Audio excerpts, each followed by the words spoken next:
debat akademis gitu ya. Jadi bukan tawuran. Saya lebih mementingkan isi ya, substansinya. Dan kayak yang saya bilang tadi ya. Tapi kalau aku pakai bahasa aku nggak apa-apa ya. Soalnya orang modern itu suka bilang aku gitu. Ya kalau aku sih kalau bisa ya, kita jangan stuck di teologis aja. Kalau kita bisa masukkan dengan filsafat, sains, oke, lebih bagus, lebih kreatif aja gitu. Oke, itu aja. Ya silakan Banyumat, mungkin dari Banyumat dulu kali supaya ada ada topik, silakan. Ya, bismillahirrahmanirrahim. Assalamualaikum warahmatullahi wabarakatuh.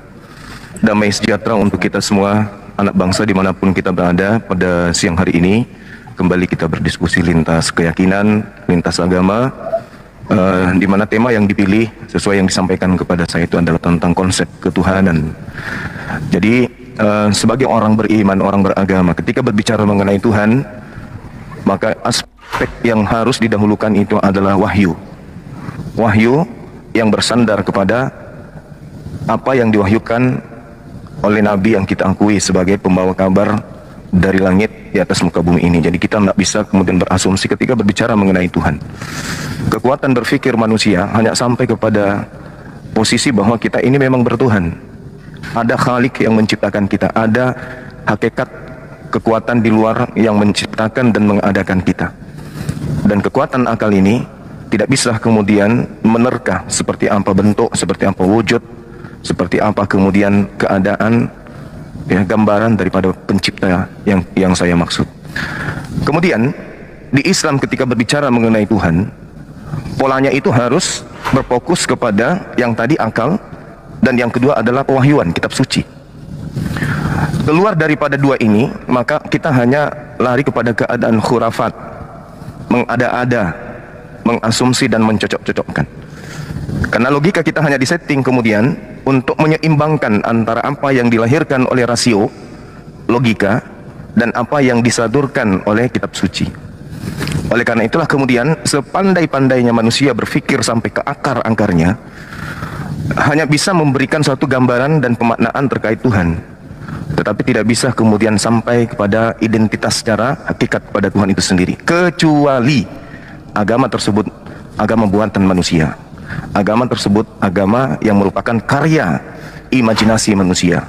Adanya konsep karikatur yang dibentuk atas ketidakberdayaannya melihat Tuhan, sehingga membentuk karikatur Tuhan sendiri, lalu diajarkan kepada orang lain sebagai konsep kebenaran. Berbicara mengenai Tuhan, maka pondasi utamanya adalah akal dan wahyu. Demikian untuk sementara. Terima kasih. Langsung di kantor aja, Bu Pendeta. Oh gitu, oke ya. Ini thank you Brother Juma, Bang Juma ya. Ini ada tadi cukup bagus ya. Tadi sedikit ada menyinggung tentang akal rasio manusia. Itu yang sebenarnya actually itu tidak bisa menjangkau sang keberadaan kausa prima yang lebih tinggi itu. Kan begitu ya. Jadi kalau kita belajar sains, kita ini manusia hidup di dalam tiga dimensi ya. Ada jarak, ada ruang, ada waktu. Sementara kalau kita talking about God, kita bicara tentang Tuhan, kita bicara tentang yang high dimensi, 4 dimensi apa yang lebih tinggi itu ya. Tubuh kita ini tidak koheren untuk masuk ke 4 dimensi. Akal pikiran kita ini memang sangat terbatas untuk masuk ke dalam 4 dimensi. Ya, manusia bisa masuk ke dalam 4 dimensi akal yang lebih tinggi lagi. Itu kalau bukan melalui penglihatan, melalui mimpi, ya, atau nanti ketika kita bangkit, kita ini semua frekuensinya diubahkan ke dalam satu dunia yang baru zonanya itu bisa masuk. Maka sebenarnya kebodohan dan ketololan kita ini manusia ya. Kita ini mau mengkonsep-konsep Tuhan dengan zona kita yang 3 dimensi ini. Sementara kalau kita masuk ke dalam ranahnya Tuhan, high dimensi, kalau kita masuk ke dalam fisika kuantum, itu bicara tentang Tuhan atau keberadaan yang sang hakikat itu sendiri di luar dari ruang dan waktu. Itu maksudnya dalam segi kuantumnya. Nah, bagaimana caranya supaya manusia ini bisa menjangkau? Manusia kan sok-sok mengkonsep gitu ya. Manusia nggak bisa menjangkau, melihat nggak bisa. Jadi caranya gimana? Ada 2 dalam filsafat dia, lex humana dan lex eterna. Ya, yang pertama lex humana itu hukum manusia. Hukum manusia itu nggak boleh dimasukkan ke dalam zonanya Tuhan. Jadi kenapa begini? Kenapa kan nggak bisa? Karena namanya lex eterna itu hukum Tuhan. Ranah Tuhan itu sendiri yang menjelaskan tentang dirinya sendiri. Jadi bagaimana cara manusia bisa mengenal Tuhan? Itu harus Tuhan sendiri yang menyatakan dirinya. Kita nggak perlu konsep apa dinyatakan Tuhan, itulah yang kita paparkan, itu yang kita narasikan, itu yang kita imani. Nah, di dalam kekristenan pernyataan Tuhan yang tidak terlihat, yang tidak terjangkau itulah Yesus Kristus. Ya, itu ada di Filipi. Caranya bagaimana? Caranya harus yang dari high dimensi itu masuk ke bawah, turun ke bawah. Kalau dari bawah naik ke atas itu nggak bisa, mustahil. Jadi kuncinya untuk melihat segala sesuatu, membayangkan segala sesuatu, mengkonsep segala sesuatu yang masih abstrak dalam pikiran, yang nggak bisa itu hanya didapat melalui satu realita konkret, yaitu adalah Yesus itu sendiri. Itu dia Bang Juma. Thank you. Ya, baik. Jadi kalau ini yang saya maksud karikatur ya, ketidakberdayaan manusia kemudian sehingga manusia itu mewajibkan pencipta itu menjadi wujud, menjadi ada dalam keberadaan makhluk. Ini karikatur. Karena ketidakberdayaan melihat angin, maka angin kemudian diupayakan berubah menjadi uap yang terlihat. Karena ketidakberdayaan melihat sesuatu, maka akal dimainkan untuk kemudian mengadakan sesuatu ini menjadi ada. Ini yang saya maksud karikatur. Padahal yang dikatakan pencipta Khalik itu sudah pasti tidak serupa dengan apa yang kita lihat, apa yang pernah kita dengar, apa yang pernah kita rasakan. Karena kita berada pada dimensi biologis. Segala sesuatu yang dapat dilihat itu sudah pasti hal baru. Dan pencipta langit dan bumi sudah pasti tidak punya awal, apalagi akhir. Kalau dimensi Tuhan dimasukkan ke dalam dimensi makhluk, maka seluruh aspek yang ada pada diri Tuhan itu seketika menjadi makhluk. Seperti misalnya, ini logika, berbicara mengenai kekuatan logika. Seekor sapi dikarenakan ingin masuk ke dalam lubang kecil, sapi ini merubah kemudian unsur-unsur yang ada pada dirinya menjadi seekor tikus. Maka sifat yang ada sapi sudah pasti hilang. Yang ada sekarang adalah muncul sifat tikus. Tadinya makan rumput, begitu menjadi tikus, yang dimakan adalah keju. Nah ini kalau kita menggunakan akal-akalan, bisa saja tikus itu kita mengatakan dia akan makan ilalang. Bisa kalau akal-akalan, karena kita yang membuat karikatur itu. Tetapi kalau kemudian kita menggunakan konsep logika, logisme, ya logis itu ada logis artinya masuk akal, maka tikus tidak akan mungkin kemudian ya makan sesuai dengan bukan kepratnya. Oleh karena itulah Tuhan adalah sesuatu yang tidak bisa menjadi makhluk. Karena dia Tuhan. Tuhan tidak bisa jadi makhluk. Makhluk tidak bisa jadi Tuhan karena dia adalah makhluk. Nah, kalau dikatakan dengan alasan dia maha kuasa, sehingga dia mampu kemudian merubah identitas, merubah diri, merubah wujud, merubah keadaan dirinya, maka kata berubah ini itu sudah memiliki nilai yang harus kita suka ataupun tidak, harus kita akui. Merubah berarti menciptakan. Ada hal mustahil, Tuhan menciptakan dirinya. Karena kenapa? Dimensi kekuatan akal, segala sesuatu yang dicipta itu sudah pasti bukan Tuhan. Jadi Tuhan sekalipun dipaksakan menciptakan dirinya dalam bentuk manusia, status manusia itu bukan lagi pencipta, tapi status manusia ini sudah Tuhan. Maka bubarlah sudah, tak usah berakal kita. Kalau ternyata kita dipaksa kemudian untuk mengakui sesuatu yang tidak maha tahu adalah Tuhan. Nah, makanya saya mengatakan bahwa kalau karikatur yang dibuat kemudian ingin ditabrakkan kepada logika, selama orang itu sehat, itu tidak akan pernah bisa. Karena pada sisi Tuhan ada hal yang mustahil. Mustahil Tuhan itu mati, mustahil Tuhan itu punya keterbatasan, mustahil Tuhan itu kemudian mencari makhluk, membutuhkan makan, minum. Tanpa makan dia tidak bertumbuh, tanpa minum kemudian dia akan jadi seperti makhluk bonsai. Nah inilah yang saya katakan bahwa kekuatan berpikir tanpa ditopang oleh wahyu. Wahyu ini adalah kalam ilahi, bukan perkataan manusia, bukan karangan manusia, tapi harus wahyu. Maka apabila kita kemudian ingin mengakal-akali, apapun itu bisa jadi. Tetapi berkaitan dengan Khalik sang pencipta itu tidak bisa diakalin. Harus berdasar terhadap standar logisme, standar pikiran yang Allah sebutkan, yang Tuhan sebutkan kemudian kepada kita adalah keberadaan tertinggi pada ciptaannya, yaitu akal. Saya kira begitu. Jadi kalau misalnya hanya ketidakberdayaan kita kemudian melihat pencipta, lantas kemudian sona itu dianggap Tuhan itu nggak ada karena dia tidak pernah mewujud menjadi makhluk, maka ada yang tidak beres. Apakah agama kita yang tidak beres atau justru ada settingan yang kurang pas pada tempatnya? Saya kira begitu. Terima kasih. Ya, thank you. Boleh langsung ditanggapi? Langsung aja ya. Oke. Ada beberapa poin yang saya catat dari Bang Juma di sini ya, bicara tentang standar logisme. Standar logisme siapa? Ini ada banyak ribuan manusia di dunia ini, mau standar logika siapa mau dipakai? Apa hukumnya untuk masuk ke dalam standar manusia? Contoh begini, Tuhan tidak bisa mati, itu standar logika manusia. Makanya tadi di awal aku bilang, itu ada dua, lex humana, lex eterna. Itu ada hukum manusia, ada hukum Tuhan. Hukum manusia itu harus tunduk di bawah hukum Tuhan. Hukum Tuhan itu tidak bisa dilompati oleh lex humana, hukum manusia.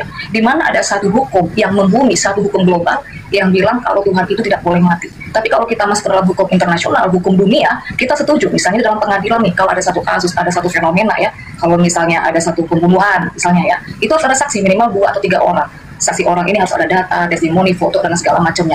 Nah, kalau misalnya kita memasukkan ke dalam satu hukum dunia yang kita terima secara global ini, Yesus itu disaksikan oleh 12 rasul-rasul yang melihat. Nah, nanti kalau misalnya kita masukkan ke dalam satu hukum dunia, siapakah yang menjadi saksi? Dan apakah yang menjadi bukti pengukuh ketika misalnya saya katakan ada seorang nabi yang menerima satu wahyu? Nah, di sini kita berbicara ke dalam bahasa filsafat dan akademis, makanya saya katakan tadi ini hukum apa dipakai. Kalau masuk hukum manusia, oke, saya akan pakai hukum manusia, hukum dunia ya, yang diterima oleh kita umumnya, gitu. Sama seperti masalah saksi tadi dalam satu fenomena, itu satu ya. Dan kemudian di mana hukum dunia yang mengatakan kalau Tuhan itu tidak boleh mati, Tuhan tidak boleh begini, tidak boleh kan, itu saya katakan tadi ex humana, hukum manusia. Ada di mana hukumnya yang tidak membolehkan? Nanti kita akan jelaskan mati itu apa. Mati itu masuk ke dalam Sheol, dunia alam bawah. Itu ada di bawah, itu alam maut. Nah, kalau nanti kita bicara masalah sainsnya lagi, ini agak repot, karena kalau manusia itu biasa, yang masuk ke dalam itu akan hancur.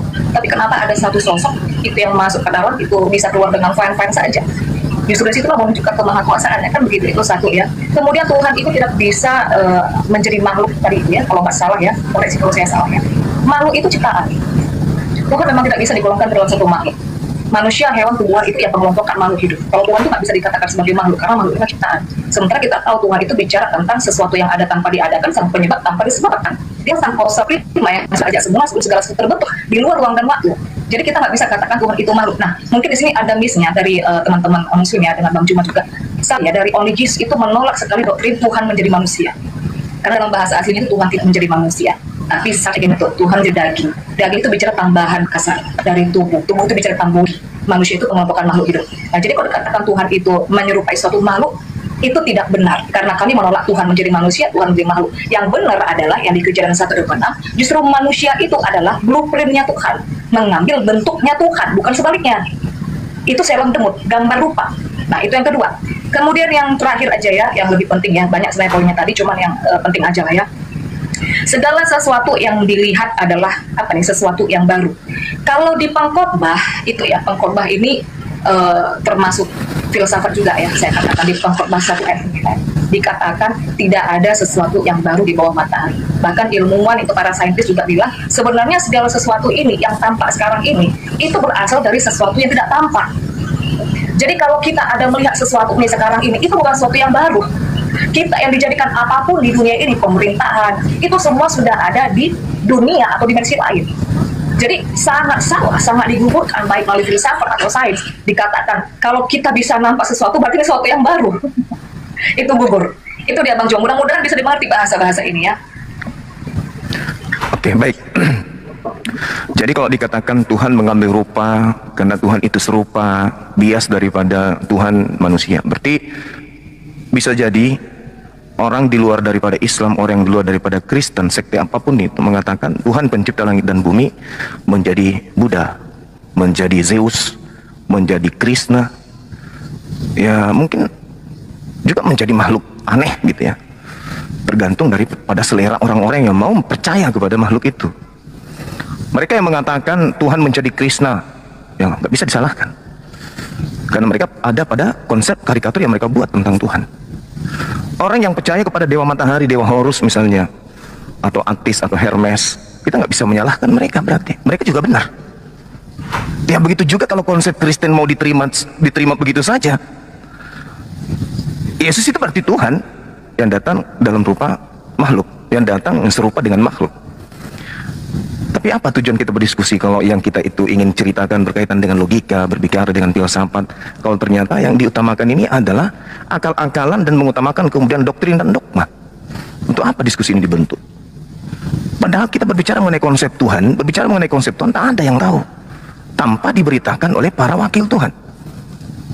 Sebelum alam ini dicipta, dengan seambrek ciptaan yang ada di atasnya, Tuhan itu sudah ada, penciptanya sudah ada.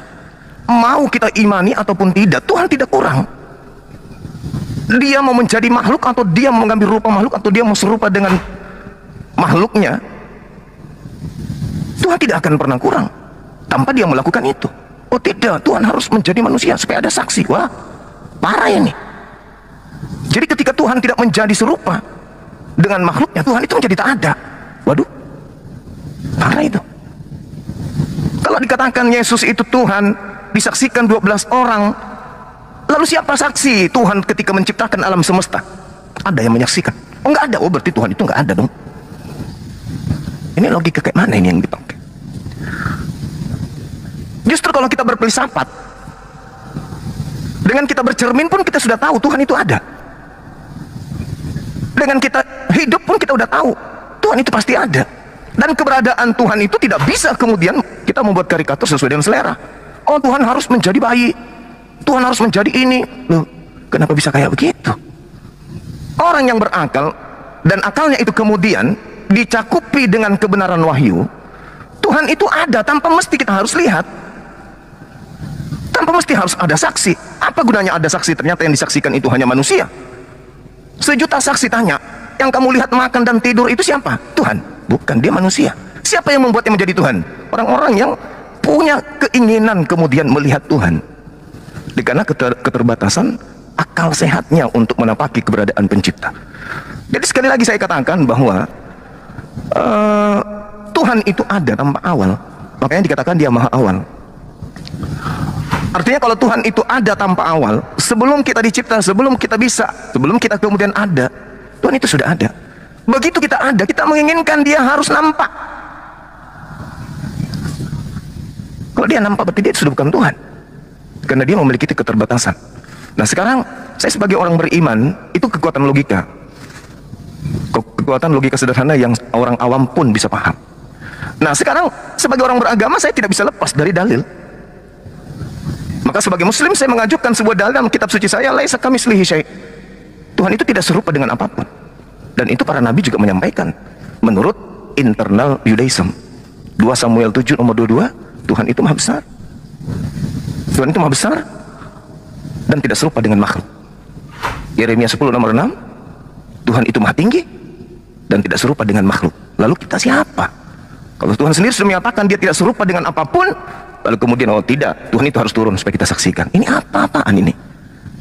Nah itulah yang disebut di dalam Islam orang-orang kufur, orang-orang yang ingkar, menolak kemudian keberadaan Tuhan apabila Tuhan itu tidak nuzul menjadi bayi.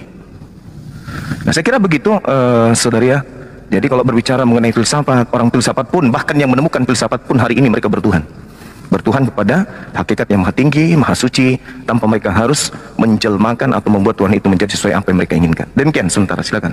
Assalamualaikum warahmatullahi wabarakatuh. Lanjut dulu, Dak. Ya memang lanjut, situ aja muncul. Waalaikumsalam warahmatullahi wabarakatuh. Iya. Iya juga, Guru. Oke, thank you, Bang. Sakit mata. Ya lanjut. Iya, asal jangan sakit kantong lah, itu bahaya. Waktu isi kantong Bang cuma bagi-bagilah kemari, jangan lakukan dulu. Iya, lanjut. Iya, aku suka dengan komunikasi atau pembicaraan, tapi tidak stagnan seperti ayat-ayat biasa saja ya, tapi mengundang kekritisan pikir. Di sini ada beberapa yang harus aku counter dan aku harus mengulangi kembali. Mungkin terjadi bias kognitif ya kepada Bang Juma. Sebenarnya aku sudah jelaskan, bukan Tuhan itu yang menyerupai makhluk. Ya.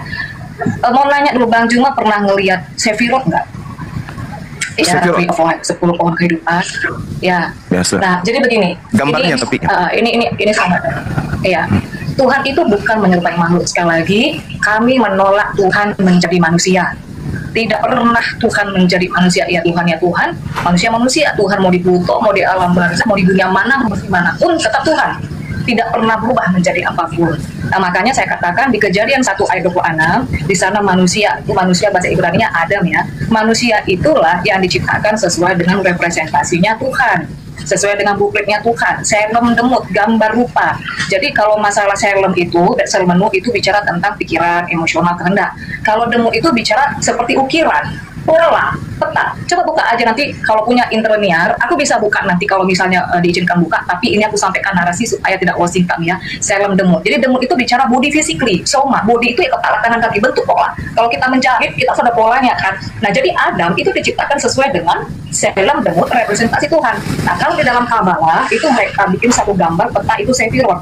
Jadi di situ ada dat, ada keternya, ada binahnya, ada nah, yang 3 di atas itu bicara intelektual, makanya kita pun punya intelektual. Yang 7 itu bicara tentang emosional. Jadi Tuhan itu adalah intelektual, Tuhan itu juga punya emosional, pikiran, perasaan. Jadi ini ada. Jadi bukan sebaliknya Bang Juma, once again, bukan Tuhan yang menyerupai makhluk, tetapi ini makhluk, ini Adam diciptakan sesuai dengan bentuknya Tuhan. Itu yang pertama, Kejadian 1:26 ya. Kemudian Tuhan itu ada, kita sama-sama tidak menolak kalau Tuhan itu ada. Bahkan dia itu adalah keberadaan itu sendiri, keberadaan awal. Nah tadi itu Bang Juma sudah cukup betul. Ketika menyebut maha awal, makanya di Alkitab yang disebut Alfa, maha awal, dan akhir Alfa Omega itu adalah Yesus itu sendiri. Saya pakai data Alkitab, bukan data dari mana ya. Karena ada definisi maha awal, saya kaitkan benang merahnya ke maha awal di Alkitab. Alfa itu menunjuk kepada Yesus itu sendiri, sang kausa prima, keberadaan awal. Nah kemudian yang ketiga, nah ini tadi Bang Juma kan katakan Tuhan itu nggak bisa dimasukkan sesuai dengan selera-selera kita. Tapi narasi Bang Juma, kenapa Tuhan itu begini? Itu sebenarnya kan sudah membuat Tuhan dengan selera kita. Seolah-olah kita ini masukkan satu hukum ada sesuatu yang lebih tinggi. Makanya di awal saya katakan, sudah benar sebenarnya akal rasio manusia itu untuk menjangkau yang high dimensi itu sulit. Makanya bagaimana caranya kita bisa menjangkau, bagaimana caranya manusia melihat, itu harus yang dari high dimensi, itu masuk ke dalam dimensi kita.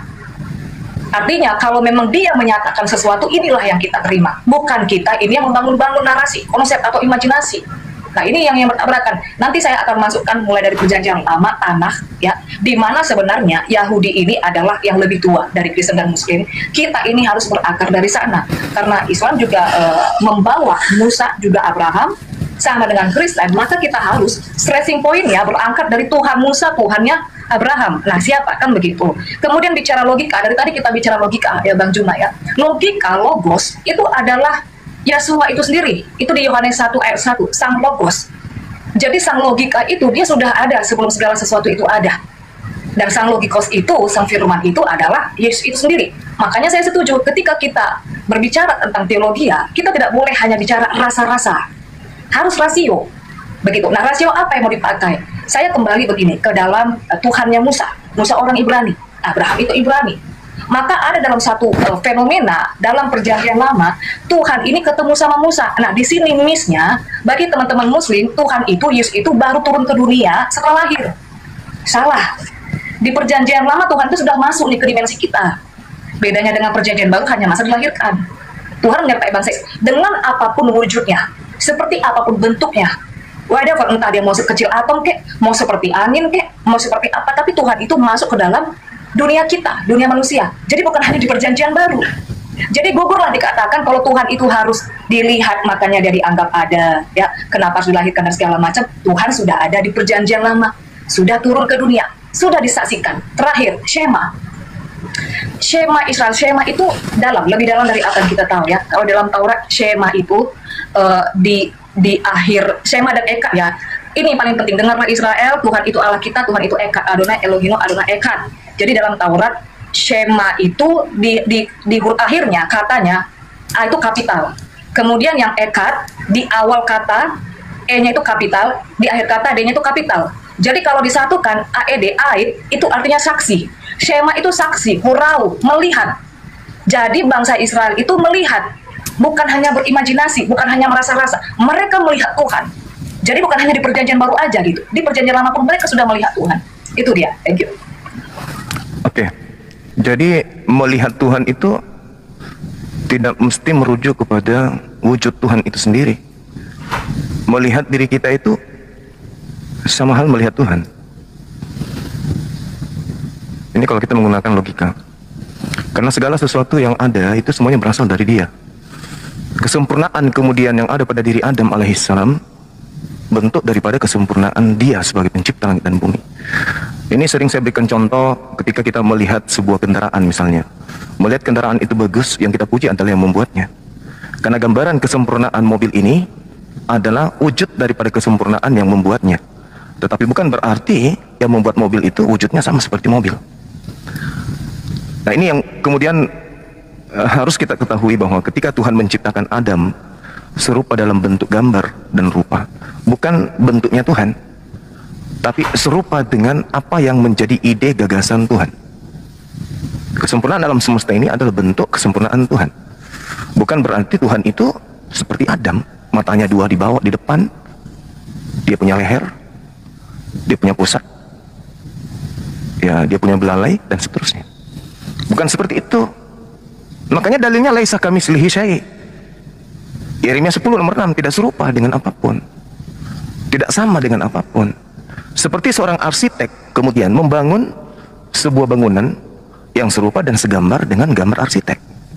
Pemahaman logika yang keliru adalah ketidakseimbangan logika kemudian muncul ketika yang dibangun ini bangunan diibaratkan serupa dan sebentuk segambar dengan sang arsitek.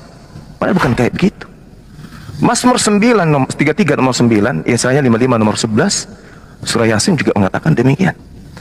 Innama amruhu ita arada syai'an ayyakula lahu kun fayakun. Apa yang ada pada kalam Allah, apa yang ada pada sifat Allah, ketika dia ingin mengadakan hal baru, maka hal baru ini sesuai dengan gambar, sesuai dengan rupa yang berasal dari Tuhan itu sendiri, yaitu kalamnya.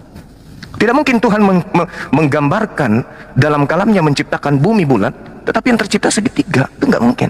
Begitu juga Adam dicipta dalam bentuk gambar dan rupa Tuhan, artinya rupa dalam sketsa ide, gagasan, keinginan, kehendak Tuhan.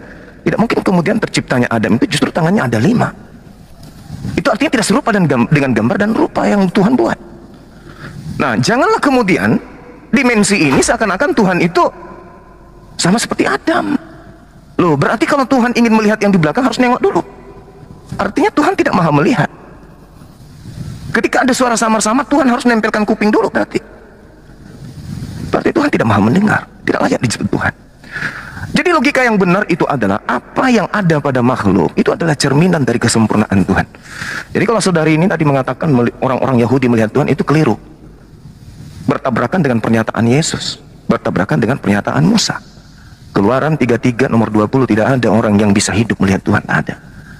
Faktanya orang-orang Yahudi tidak bermantian ketika dia mengatakan aku melihat Tuhan di Gunung Sinai. Gak ada yang mati.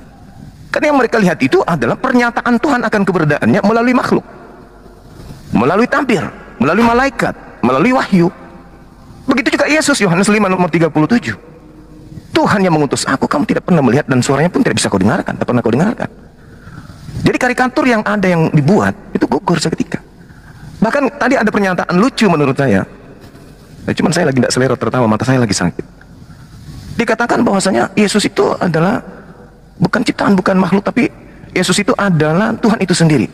Wah, parah itu. Itu menabrak dalil. Dalilnya juga tidak main-main, karena itu pengakuan Yesus sendiri.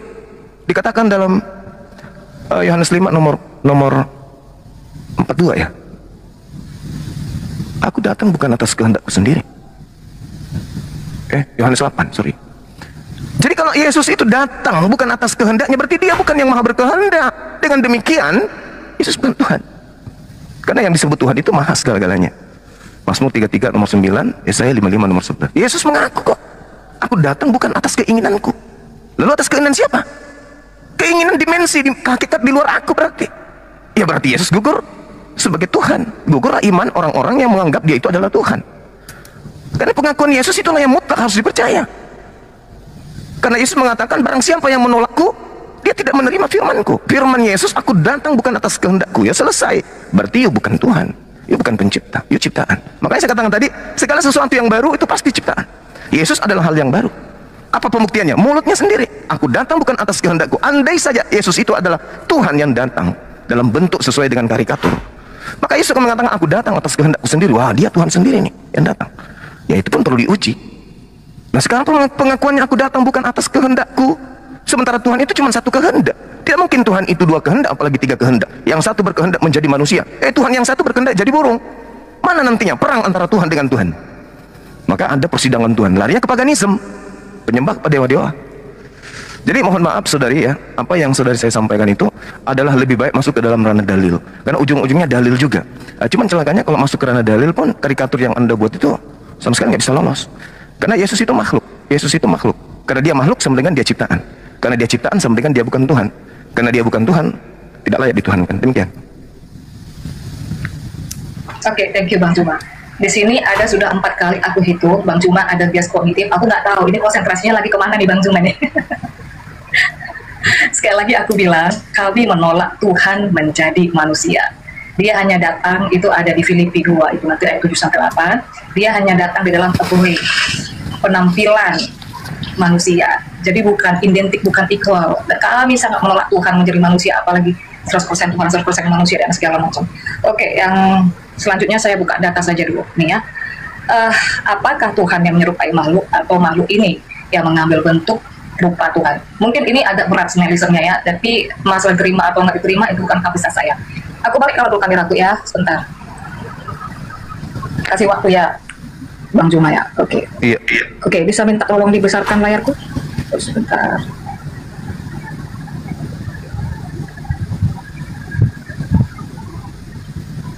Sebentar ya, agak nge-lag ini, agak nge-lag. Kok jadi asbes? Sebentar. Oke. Kelihatan nggak ini? Kita pakai data ya. Jadi jangan kita pakai hukum-hukumnya manusia. Kenapa begini? Nah, pakai data. Kejadian 1 ayat 26. Nah ini. Likeness ini. Artinya apa likeness? Bahasa Inggrisnya. Menyerupai. Ini. Seleb demut. Bersama mukit mutinu. Kita bicara masuk ke demut.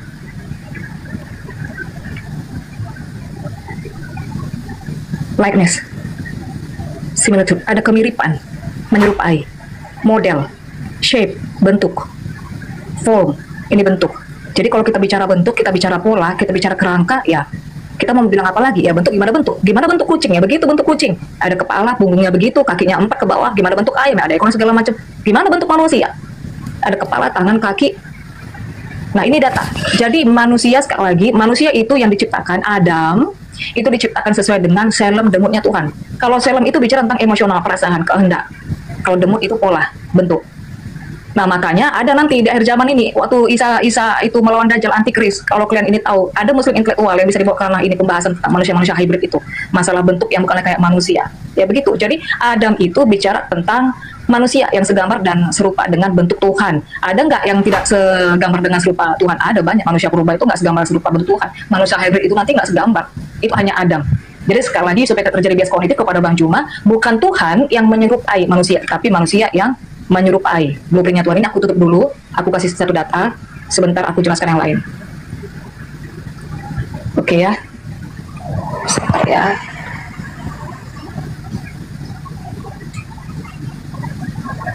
Oke.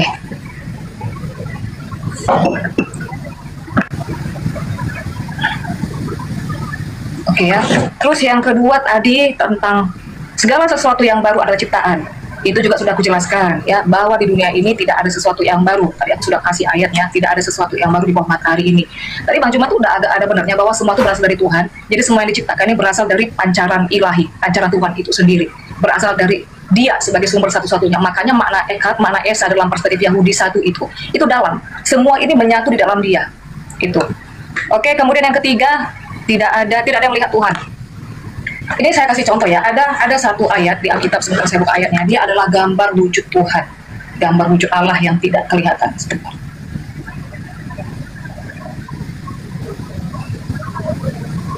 Kolose 1 ayat 15, ia adalah gambar Allah yang tidak kelihatan. Kalau kita bicara gambar, ini bicara bentuk ya. Gambar, bentuk dan wujud itu beda. Kalau wujud itu bicara misalnya kayak padat, cair, gas, energi. Energi itu bisa dimasukkan ke dalam gas. Tuhan itu kan energi, spirit, roh, energi. Itu bisa dimasukkan ke dalam wujud. Tapi kalau bicara gambar, itu bicara bentuk. Makanya dia adalah gambar wujud yang tidak kelihatan. Nah sekarang kita masukkan ke dalam tawarik. Ya, kita masuk ke dalam tawarik. Ini sesuai dengan sains juga. Di tawarik dibilang, langit di atas langit tidak mampu menampung Elohim. Sesuatu yang lebih tinggi itu memang tidak bisa ditampung oleh dimensi yang lebih rendah. Sekarang kita boleh berfilosofi, bagaimana lagi dengan tingginya langit di atas langit, sampai Tuhan itu pun tidak bisa ditampung. Bagaimana bentuknya? Bagaimana gambarnya? Kan kita tidak tahu. Nah, sekarang ini saya tunjukkan gambarnya. Sebentar.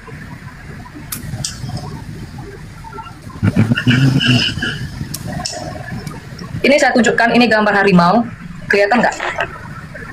Besarin host. Oke.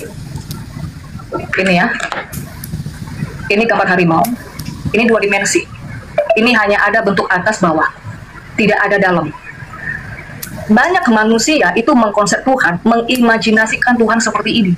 Tetapi mengatakan ini Tuhan. Padahal ini hanyalah sebagai hasil imajinasi, sebagai hasil kreativitas manusia. Nah, itu satu. Kemudian yang kedua. Ini 2 dimensi, kalau kita mau tarik keluar ke 3 dimensi, nggak bisa. Kalau kita bicara masalah 3 dimensi ini, dia harus memiliki bagian dalam. Kalau dia tidak memiliki bagian dalam di 2 dimensi ini, entah bahasa saya terlalu berat ya, tapi ini bahasa sains. Karena dia tidak memiliki bagian dalam ketika ditarik ke 3 dimensi, ini harimau mati. Karena apa? Karena nggak ada bagian dalam, nggak ada organ, nggak ada pencernaan segala macam. Sementara 3 dimensi ini butuh makan dan lain-lain. Jadi nggak bisa. Anggaplah kita ini 3 dimensi. Kita seperti 3 dimensi. Ketika kita masuk ke high dimensi, 4 dimensi, kita bukan akan hancur. Tetapi dari yang dimensi tinggi itu bisa masuk ke bawah, bisa turun ke bawah. Bagaimana caranya? Tuhan menyatakan diri. Dia yang sesuatu yang besar, yang dari high dimensi tadi itu, ketika masuk ke dunia manusia, dia menyatakan diri dengan apa saja. Ada dia menyertai bangsa Israel dengan rupa tiang awan, tiang api. Ada dengan angin, gemuruh, menyala api. Ada juga dengan bentuk manusia, namanya antropomorfis. Tapi bukan menjadi manusia, hanya bentuk. Nah sekarang saya katakan ini Bang Juma, ini kita, anggaplah ini dunia kita, 2 dimensi. Ya. Ini gelas, ini sesuatu yang lebih tinggi, yang kita nggak bisa lihat. Kita gambar seandainya di sini, kita gambar di atas kertas ini. Ya. Kita tidak bisa melihat keseluruhan. Gelas ini kita nggak bisa melihat keseluruhan, karena ini dimensi atas. Kita hanya bisa melihat lingkaran ini. Anggaplah ini pernyataan Tuhan yang terlihat itu. Dari yang tidak bisa kita lihat sepenuhnya. Itu maksudnya tidak ada yang mampu melihat Tuhan. Tapi ketika Tuhan menyatakan dirinya, dia menyatakan dirinya dengan sesuatu yang bisa dijangkau manusia. Ketika dia masuk ke dunia manusia. Nah, kita melihat pernyataan dirinya itu ini, Yesus itu. Pertanyaannya, apakah lingkaran ini bukan generasi ini? Apakah pribadinya, oknumnya bukan satu atau beda? Ya sama. Nah, nanti kalau dibilang, kalau misalnya manusia tidak bisa melihat Tuhan, itu di Alkitab kan di Ulangan sudah dicatat. Sudah saya kasih tahu tadi, sebentar. Di Ulangan 5, ayat 24. Sesungguhnya Allah Tuhan kita telah memperlihatkan kepada kita kemuliaannya dan kebesarannya, bahkan kita telah mendengar suaranya. Tapi bangsa Israel itu bilang, tapi kami tetap hidup. Artinya apa? Karena bukan manusia yang masuk ke sana. Karena Tuhan itu turun ke bawah, dia membuat kapasitas dirinya supaya bisa dijangkau manusia, makanya manusia bisa hidup. Kalau dengan keadaan Tuhan yang sepenuhnya, ya, bayangkan aja berapa ribu volt cahaya mau kita lihat, apakah retina mata kita bisa menangkap? Kira-kira bahasaku ini bisa dimengerti nggak? Jadi Yesus itu adalah pernyataan Allah yang tidak kelihatan, yang tidak terjangkau, yang begitu besar tadi. Tetapi oknumnya, pribadinya cuma satu, adalah Yesus itu sendiri. Itu. Jadi jangan dibilang bangsa Israel itu nggak melihat Tuhan. Big mistake, salah besar. Dan satu lagi ya, kalau kita mau memakai paradigmanya Musa, Abraham, orang Ibrani itu mempercayai sesuatu yang realita konkret, yang bisa dilihat, yang bisa didengar, yang bisa diraba. Ada realita abstrak. Itu paham Yunani, dia bisa mempercayai sesuatu yang abstrak luar sana, silakan aja. Tapi itu bukan paham Ibrani. Kalau kita bilang salah nggak orang Yunani misalnya, atau Bang Juma memakai realitas abstrak, ya silakan aja. Tapi Ibrani nggak seperti itu. Makanya di 1 Yohanes 1 ayat 1 dibilang, apa yang sudah kami dengar, kami lihat, kami raba sejak semula tentang firman hidup. Mereka itu merasakan suatu realita konkret. Nah itu dia Bang Juma. Pelajaran ini agak berat, makanya bagus kita ketemu, biar nggak bosan kan debat yang gitu-gitu aja, ayat-ayat dulu. Oke, itu aja. iya. Jadi di awal saya gimana bilangnya ya? Gambaran Tuhan itu akan adanya Tuhan ya alam semesta ini. Tuhan mengadakan karena Tuhan itu ingin kemudian diakui keberadaannya. Karena tidak ada kemudian di sisi Tuhan itu makhluk, tidak ada Tuhan-Tuhanan lain.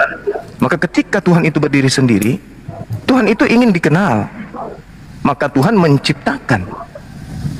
Bagi orang yang berakal sehat, alam semesta ini adalah cerminan Tuhan. Jejak harimau, meskipun harimaunya itu tidak dilihat, bagi orang berakal, jejak harimau itu, bagi mereka harimau itu ada. Karena ada jejaknya. Tapi sekarang ada manusia yang ingin kemudian melihat harimaunya. Padahal dengan melihat harimaunya, malah dia diterkam, dimakan sama harimau. Padahal orang berakal itu cukup melihat jejak, sudah mendapatkan kesimpulan harimau ini ada. Sebab ada jejaknya. Alam semesta ini jejak Tuhan. Tanpa ada Tuhan, tak mungkin ada alam semesta, karena penciptanya pun tak ada. Tapi karena alam semesta ini ada, bagi orang berakal sehat, berarti penciptanya ada. Karena tak mungkin sesuatu ada tanpa ada yang menciptakan. Maka yang menciptakan inilah yang disebut Khalik. Tidak perlu dia kemudian mewujud apa-apa tadi istilahnya itu. Dia datang dalam bentuk manusia. Boleh saya pinjam ulang kembali bahasanya gimana? Tuhan datang berupa manusia atau gimana? Mengambil rupa manusia? Mengambil bentuk appearance, penampilan, menyerupai. Bukan manusia ya, menyerupai, likeness. Hanya penampilan. Nah tuh, tabrakan dalil dan tabrak logika. Tuhan tidak ini, tapi dia menampilkan dirinya dalam bentuk makhluk. Berarti Tuhan meninggalkan kodratnya menuju kepada keadaan makhluk. Sementara Tuhan itu maha melihat, maha mendengar, maha mengetahui, maha hidup. Ketika dia menampilkan dirinya dalam bentuk makhluk, maka ketuhanannya hilang. Yesus tidak maha mendengar, Yesus tidak maha melihat. Maka yang kita lihat ini bukan Tuhan. Kecuali ingin kita katakan, oh dia adalah Tuhan yang mengambil rupa sedemikian adanya. Wah, gimana ceritanya tuh? Apalagi kalau kita pakai dalil Kolose 2 misalnya nomor 9 yang disukai oleh teman-teman yang sealiran dengan ibu. Berarti jasadnya Yesus ini Tuhan, biologisnya Tuhan. Dengan mengatakan biologis Yesus ini adalah Tuhan, Kolose 2 nomor 9, Theotos atau Theotes, penuh dengan keilahian, berarti Tuhan sudah pada karikatur keterbatasan. Belum lagi Filipi 2 nomor 6 nomor 7. Tuhan merendahkan dirinya, mengosongkan dirinya, tidak mempertahankan ketuhanannya, akan tetapi mengambil rupa manusia dan sama seperti manusia. Tuhan mengambil rupa manusia dan sama seperti manusia. Bahkan jauh lebih rendah lagi dari manusia, mati di atas tiang salib. Tuhan menjadi manusia, Tuhan mengambil rupa manusia, Tuhan menampilkan diri dalam bentuk manusia. Sementara dalilnya mengatakan Tuhan itu tidak serupa. Yesaya 43 nomor 10, engkaulah saksi-saksiku, tidak ada Tuhan yang dibentuk sebelum aku dan sesudah aku. Yohanes 1 nomor 14, firman yang adalah Theos itu, Logos yang adalah Theos itu sendiri sudah berubah menjadi daging, menjadi daging. Berarti Tuhan menjadi makhluk. Dengan demikian Tuhan menjadi bukan Tuhan. Nah, lalu kemudian kalau kita masuk dalam ranah doktrin, Yesus itu sebenarnya bukan manusia 100% kalau begitu. Roh Kudus juga bukan 100% burung merpati. Bapak juga tidak 100% roh. Karena kenapa? Mereka ini adalah satu, yang adalah Yesus itu sendiri. Berarti Bapak ini cuma sepertiga. Yesus sepertiga, Roh Kudus juga sepertiga. Berarti 3/3 sama dengan 1, sama dengan 100%. Itu baru betul. Nah, bagaimana kita ingin menolak keberadaan Yesus sebagai 100% manusia? Sementara Yesus itu 100% manusia dan tidak ada pada dirinya 0,1% sisi ketuhanan. Apa sisi ketuhanan Yesus kira-kira? Tak ada. Tak ada sama sekali. Tapi saudara berani mengatakan dia adalah Tuhan yang menampilkan dirinya dalam bentuk manusia. Berarti Tuhan sedang bersandiwara, Tuhan sedang berpura-pura menjadi bukan Tuhan. Sudah gugur, dia bukan Tuhan. Tuhan tidak mensifati sifat seperti itu. Kecuali Tuhan yang dibuat sendiri. Mohon maaf ini. Jadi dalil dan akal membantah itu semua. Kecuali akal-akalan dan lagi-lagi doktrin. Kecuali saudara saya ini bisa membuktikan kepada saya bahwa Yesus itu memiliki 0,1% sisi ketuhanan. Jangan 100%, terlalu lebay. 0,1 aja kalau bisa. Jadi karikatur yang saudari saya buat ini gugur. Kecuali kalau Anda bisa menampilkan Yesus 0,1% sisi ketuhanan. Tidak usah 2, tidak usah 3, 0,1 aja. Sisi ketuhanan Yesus itu yang mana sih? Pada saat dia tidur? Pada saat dia makan? Pada saat dia mati atau yang mana? Atau pada saat dia jadi bayi? Silakan, saudari siapa namanya? Pendeta Kisia, silakan. Iya. Saya minum dulu ya. Ya, oke, silakan. Sebenarnya Bang Juma, ketika aku meng-counter Bang Juma ini, itu aku merasa hari-harian kayak debat sama Trinitas. Oke ya, sekali lagi, ini sudah kelima kalinya saya katakan, saya itu menolak Yesus itu adalah manusia. Ya, jadi tidak ada istilah 100% manusia, itu nggak ada. Lalu apakah dia makan, apakah tidur, berjalan, dan lain sebagainya, itu menunjukkan apa? Itu ada di Alkitab, itu ada di Ibrani, dia hanya mengambil habit, manner. Kan ada table manner ya, table manner itu aturan-aturan makan, gitu ya, gerak-gerik. Dia hanya mengambil kebiasaan, gerak-gerik. Jadi bukan kodrat. Kami sangat menolak Tuhan itu kodratnya manusia. Di dunia ini hanya ada dua, pencipta sama ciptaan. When kami mengatakan ini Tuhan, tidak mungkin dong ini ciptaan. Maka sekali lagi sangat tidak boleh memberikan satu diksi Tuhan itu makhluk. Karena makhluk itu adalah ciptaan. Terus yang kedua, apa tadi aku catat ya, tidak ada Tuhan lain. Tadi Bang Juma bilang, ini poin-poin penting. kalau kita mau masuk ke dalam paradigma Yahudi sebagai yang tertua, karena kami ini sebenarnya kita ini harus berakar dari Yahudi, ya. Bagi orang Yahudi itu tidak ada sesembahan yang lain selain Yahovah atau Yahweh, orang bilang whatever terserah lah ya.